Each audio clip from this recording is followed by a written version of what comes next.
Let's talk to our experts because I don't know what happened over there. Omar is really sad, but I'm happy. I'm sort of not relieved. sad. I'm just not sort of relieved. as excited as you are. Maybe you are relieved. Okay, fine. Sohail Imran भी हमारे साथ हैं. हमारे साथ और राशिद सोहेल भाई, इमरान भी हैं. हमने बहुत आला कल खेल लिया था और उन्होंने अच्छा नहीं खेला था. क्या रीजनिंग देंगे? प्रेशर निकल गया था हमारे ऊपर. कोई प्रेशर नहीं था ऐसा, तो हमने कहा कि क्यों ना हम भी कुछ बचा लें अपना. या फिर चेंजेस उनकी साइड पे भी थे. उनके भी 3-4 चेंजेस वर्कड. राशिद भाई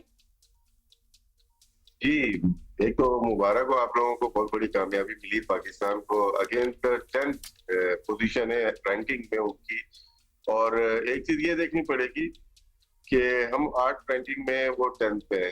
उन्होंने 2-0 जीत चुके थे कल से पहले और उन्होंने अपनी 5 चेंजेस की. एक दुनिया की 10वें नंबर की टीम ने अपनी 5 चेंजेस की है पाकिस्तान के खिलाफ. इससे वर्स्ट टाइम नहीं आता था पाकिस्तान क्रिकेट पे. नो डाउट जीतना चाहिए था, हमें 3-0 करना चाहिए था. साहबजादा फरहान हमारा ऐसा प्लेयर है जो करता हुआ आया और हमने सबने यही बात की थी, तो खेलना चाहिए. लेकिन फखर जमान क्यों बैठे इसका नहीं पता चला. वो एक ही प्लेयर है जो मैच प्लेयर हम कहते हैं, वो हर दूसरे दिन के बाद वो मैच नहीं खेल रहे हो. या तो डिसाइड कर लें कि उनको पूरे सीरीज खेलनी है या नहीं खेलनी है, ये चीज है. लेकिन जीत होती है. कोई अच्छी बॉलिंग की, सलमान मिर्जा आउटस्टैंडिंग रहे through out the series. 7 wicket लिए और अच्छे लग रहे हैं. T20 में वो बॉलर लग रहे हैं. और हारिस ने मायूस किया बहुत ज्यादा. कल भी कैच भी ड्रॉप हुआ, फिर आउट भी हो गए. साइम अयूब अगेन जो हमारे यंग प्लेयर है, वो बहुत अच्छा परफॉर्म नहीं कर रहे. कल थोड़ा बहुत रन किए असद नवाज ने, लेकिन बड़ी साइंस पाकिस्तान का अभी भी है क्योंकि अब जा रहे हैं हम बड़े टूर्नामेंट में जाने वाले. 2 बिग इवेंट है, एक एशिया कप है, एक वर्ल्ड कप है. आपको लग रहा है कि कल साइम का रिदम भी ऐसा लग रहा था थोड़ा थोड़ा वापस आ रहा है, मतलब, या फिर अभी उनको एक मजीद बड़ी इनिंग की जरूरत है? एक इनिंग की जरूरत है. देखिए, रिदम आए ना आए वो अलग चीज है, लेकिन अगर आपके सामने रन जगह में, फिर उसके बाद जो आने वाली इनिंग्स होती है वो बेहतर हो जाती है. साइम अयूब काफी वक्त हो गया अभी, हम जो जैसा चाहते हैं, क्योंकि उम्मीदें उनसे जिससे उम्मीदें होती हैं, हम चाहते हैं कि वो रन करे और वो रन नहीं कर रहे. और ये पाकिस्तान के लिए सोचने का मुकाम. राशिद भाई, हमारी साइम की अगर हम बात कर लें तो हमने इन द पास्ट भी देखा है. इनफैक्ट नसीम शाह के साथ भी यही हुआ था. इंजरी के बाद, रिकवरी के बाद जब वो वापस आते हैं तो वो फॉर्म नहीं रहती. कभी कभार वो फॉर्म वापस आती ही नहीं है. तो ये भी एक बड़ा कंसर्न हो जाता है considering they are so young and they are really at the beginning of their career. तो हाँ, बहुत बॉलर्स के साथ देखें, लेकिन बैटर्स पे भी एक प्रेशर होता है क्योंकि साइम भी अभी is not really back. Saim ना, ये पाकवी से आए, अंडर 16, अंडर 19, फिर रन किए फर्स्ट क्लास में, उसके बाद आए. इसका मतलब है कि इनका डिफेंस अच्छा है. ये सिर्फ T20 नहीं खेलते, ये लिस्ट ए भी, फर्स्ट क्लास भी. ईच इनिंग तो अंडर 19 के फाइनल में की हुई, ईच इनिंग तो फर्स्ट क्लास में की हुई. डिफेंस अच्छा है. आजकल इन लोगों को हिटिंग बहुत ज्यादा सिखाई जा रही है. जो अच्छा डिफेंस वाले थे उनको भी अच्छी सेटिंग सिखा रहे हैं, जिसमें वो थोड़ा सा नर्वस हो गए होंगे, थोड़ा डबल माइंडेड हो गए होंगे. इन्होंने जितने रन किए बाउंसी ट्रैक पे किए, अच्छी जो रन किए. ये साउथ अफ्रीका गए, वहां पे बहुत अच्छी बैटिंग की, जिनकी ये टेक्निक अलाउ करती है बाउंसी ट्रैक पे बॉल अच्छा खेल. जहां बॉल आगे पीछे होती है, स्विंग होती है, इनको इश्यूज आते हैं. इस पे इनको काम कर रहे हैं. ऑस्ट्रेलिया में भी रन किए इन्होंने. तो ऐसी जगह जहां पे हमारे बल्लेबाजों को बहुत मुश्किल होती है, वहां देखिएगा साइम अयूब ने बहुत अच्छी बैटिंग की और वो अपने आप को प्रूव कर चुके हैं माजी. मतलब टैलेंट तो है, बेसिक फिनेस तो है, क्लास तो है. वो hopefully he his form comes back.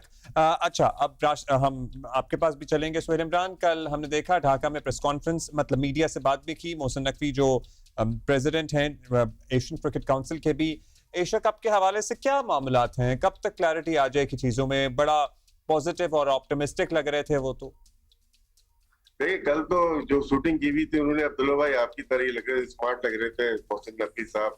और कल की रिपोर्ट ये वैसे अच्छा था काफी. जी, जो चीज है उसकी तारीफ देखिए हमने कर दी है. अच्छा, सोहेल इमरान साहब को ज्यादा मालूम होगा इसमें कि 8 टीम्स हो गई है, चाहे ओमान और हांगकांग को भी इंडक्ट किया गया है एशिया कप में. ग्रुप बढ़ जाएंगे, मैचेस बढ़ जाएंगे. शायद इसी वजह से टाइम मांगा है. कमेटी एक बनी है जो कि डिसाइड करेगी ब्रॉडकास्टर से मिलके कि टाइम पीरियड कितना होना चाहिए, मैचेस कितने, बढ़ जाएंगे. Sohail might have more information on this. जी सोहेल भाई. दुल्ला, अगर हम देखें आज से 3-4 रोज पहले तो लग ऐसे रहा था कि जैसे एशियन क्रिकेट काउंसिल का ढाका में जो एजीएम है वो नहीं हो पाएगी, क्योंकि उसमें कोरम पूरा नहीं होगा। बहुत ज्यादा बातें आई, उसमें ये कहा गया कि अफगानिस्तान को भी अपने साथ मिला लिया गया है और इंडिया तो आएगा नहीं, उसने श्रीलंका को भी और ओमान को भी अपने साथ मिला लिया। और लेकिन ऐसा हुआ नहीं है, बल्कि पहली मरतबा ऐसा हुआ है कि 25 अरकान जो हैं उनका कोरम मुकम्मल हुआ। और यही वजह जिसकी तारीफ राशिद भाई ने भी की और आप भी जिस तरह बता रहे हैं कि मोहसिन नकवी जो एसीसी के सदर हैं वो बड़े कॉन्फिडेंट दिखाई दे रहे थे, तो ये उनकी एक, मैं समझता हूँ, एक कामयाबी थी उस प्लेटफॉर्म के ऊपर कि सबको उन्होंने इकट्ठा किया और साथ लेकर चलने की बात की और सियासत को दूर रखने की बात की। और यही एक मैसेज था और ये डायरेक्टली मैसेज था इंडिया को कि तमाम मामला जो हैं हमें इस प्लेटफॉर्म के ऊपर, बल्कि क्रिकेट के अंदर सियासत को नहीं लेके आना चाहिए। जहां तक एशिया कप में बात है तो वो, क्योंकि होस्ट आपके इल्म में है कि इंडिया है और इंडिया ने अपने तमाम तार मामला तय करने हैं, तमाम पेपर वर्क करके दोबारा एसीसी के पास आना है और मशावरती अमल दोनों का, आईसीसी का और बीसीसीआई दोनों का जारी है। और सबसे अच्छी बात यह है कि सदर मोहसिन नकवी के होते हुए अगर ये चीजें पाइपलाइन के ऊपर चल रही हैं, एक सम की जानब चल रही हैं कि एशिया कप को इनेकाद होना है, तो इसमें थोड़ा सा भी वक्त इसलिए लग सकता है, जिस तरह का इशारा राशिद भाई ने भी किया, वही बात मैं करने वाला था, क्योंकि अब टीमें इस एशिया कप में बढ़ गई हैं। जो पहले जिस ब्रॉडकास्टर, स्पॉन्सर्स और दूसरी विंडो के हवाले से बात हुई, उस में जो मुजव्जा शेड्यूल दिया गया था उसमें मैचेस कम थे। अब क्योंकि विंडो बढ़ रही है, ड्राफ्ट उसमें जो ग्रुप्स होंगे उनके टीमें बढ़ने की वजह से मैचेस ज्यादा होंगे, इसलिए अब वो दोबारा बीसीसीआई जो होस्ट है वो अपने ब्रॉडकास्टर जिन्होंने करना है सारे मामला और उसके साथ साथ जो स्पॉन्सर्स हैं और विंडो देखनी है, अबू धाबी और दुबई जो 2 वेन्यू को शॉर्टलिस्ट किया गया, वहां पर उन्होंने ये देखना है कि उनकी अवेलेबिलिटी क्या है, होटल्स देखने हैं। ये सारा जो ग्राउंड वो है लॉजिस्टिक के जो काम है वो मेरे ख्याल में इसमें हफ्ता 10 दिन लग सकते हैं। और क्योंकि वक्त बड़ा कम रह गया है, जुलाई खत्म होने को है, अगस्त रह गया है, बाकी 1 महीना तकरीबन आप कह सकते हैं कि बाकी है तमाम तर मामलात को एक हतमी शक्ल भी देना है। अच्छा सुहेल इमरान, डेट्स जो हैं बिल्कुल, अब ये चले एशिया कप के हवाले से तो अभी बहुत सी चीजें हो रही हैं। 2 डेट जल्दी से बता दो सर। जी जी जी जी 5 और 10 के दरमियान शुरू करने की बात हो रही है। और अगर इस तरह 5 और 10 के दरमियान शुरू होता है सितंबर में, तो फिर उसको 10 को शुरू होता है तो फिर उसको 28 तक लेके जाना पड़ेगा। अगर 5 को शुरू होता है तो उसको 22 को खत्म करना पड़ेगा। तो ये इस हवाले से जो है वो मामला को हतमी शक्ल दी जा रही है। ठीक है। अच्छा, अब ये भी बताइएगा बाकी हमारे क्या टूर्नामेंट्स, उनकी भी थोड़ी सी बात हो जाए। पाकिस्तान ने वेस्ट इंडीज भी जाना है गालिबन, कोई डिसीजन मेकिंग ऐसी भी होनी थी? जी जी हुमा, अभी अगली असाइनमेंट वेस्ट इंडीज के खिलाफ 3 T20 मैचेस हैं जो फ्लोरिडा में खेले जाने हैं और कभी इम्कान यही है कि T20 टीम का अनाउंसमेंट जो है वो आज कर दिया जाएगा। 2 से 3 तब्दीलियां जो है वो मतवक्को हैं कि इस स्क्वाड में होंगी T20 के। आज पहला ग्रुप जो है वो बांग्लादेश से दुबई पहुंचेगा, दूसरा कल पहुंचेगा। तो इसी तरह उनकी रवानगी भी दुबई से, इसी वक्फे के साथ उनकी रवानगी भी वहां से अमेरिका के लिए होगी। और 3 वनडे मैचेस जो मेरी इतलात है उसके मुताबिक 3 one day matches as per schedule होने जा रहे हैं वेस्ट इंडीज के खिलाफ, जो कि वेस्ट इंडीज में ब्रायन लारा स्टेडियम में ट्रिनिडाद में खेले जाएंगे।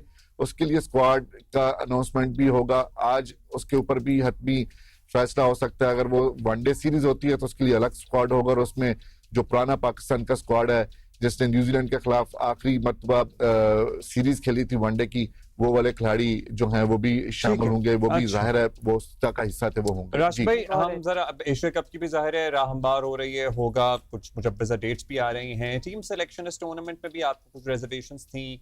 अब हम यहाँ से सीख के क्या टीम सेलेक्ट करें to go to the Asia cup. And also कल जो सलमान मिर्जा की परफॉर्मेंस थी, जो लाहौर कलंदर के आखिरी 3 मैचेस भी खेलते हुए आए और फिर लाहौर चैंपियन भी बना, और कल भी उनकी आउटस्टैंडिंग परफॉर्मेंस थी। How important an asset can he be for the future for Pakistani team? अच्छी परफॉर्मेंस दी है लेकिन टू अर्ली है तो एसेस करना, क्योंकि इनके जो जगह के जो प्लेयर्स हैं वो अवेलेबल जिस दिन हो गए, 3 बॉलर खेल नहीं रहे, 4 बल्कि हसन अली काउंटी में खेल रहे हैं, शाहीन टीम में नहीं है और साथ में हारिस अनफिट है। ये तीनों आते हैं तो बड़ा मुश्किल हो जाएगा शायद जगह बनानी है। अभी यहाँ पे पिच जो थी वो फास्ट बॉलर फ्रेंडली थी, यहाँ पे सबने बड़ी अच्छी बॉलिंग की है, तो इस वजह से यहाँ पे हम एक बयानियत दे दें कि यही हमारा फ्यूचर है, शायद टू अर्ली होगा। नेक्स्ट जो टीम बननी है मुझे ऐसा मेरी ख्वाहिश है कि हमारी बॉलिंग तगड़ी हो जाए, थोड़ी सी मजबूत होना जरूरी है। इस टूर्नामेंट में हम बॉलिंग की वजह, बैटिंग तो हमारी खराब खेली, लेकिन बॉलिंग हमें फास्ट तो बॉलिंग इसमें पे फिर वेस्ट इंडीज राशिद के भाई दौरे हमने में- अब वेस्ट इंडीज में क्या स्पिनर्स को लेके जाना है, फास्ट बॉलर्स को लेके जाना है, obviously that also depends on the conditions. तो क्या वहां कंडीशन होती है और हमारे कौन से बॉलर्स वहां बेहतर परफॉर्म कर पाएंगे? देखिए रूटीन पे आना पड़ेगा हमें। जिस तरह से यहाँ पे हमारी स्पिनर खेल रहे हैं वो ठीक है, लेकिन फास्ट बॉलर की शायद थोड़ी सी गुंजाइश यहाँ पे मौजूद है। फ्लोरिडा में अगर मैचेस हैं तो वहाँ पे हाई स्कोरिंग गेम भी हुए हैं, 200 रन भी हुए हैं वहाँ पे। इंडिया वेस्ट इंडीज के मैचेस होते आए, जब इस टाइप की पिचेस होंगी वहां पे आपको पूरे बॉलर चाहिए होंगे, टॉप बॉलर चाहिए होंगे हमारे। शायद ये जो यहाँ पे खेल रहे हैं इतने सक्सेसफुल वहां पे हो सकता है ना। Got it. चलें जी, वो थैंक यू जब जी, फिर Thank आपसे you, बात राशिद करेंगे भाई। जब अनाउंसमेंट हो जाएगी। Thank you Suman, thank you.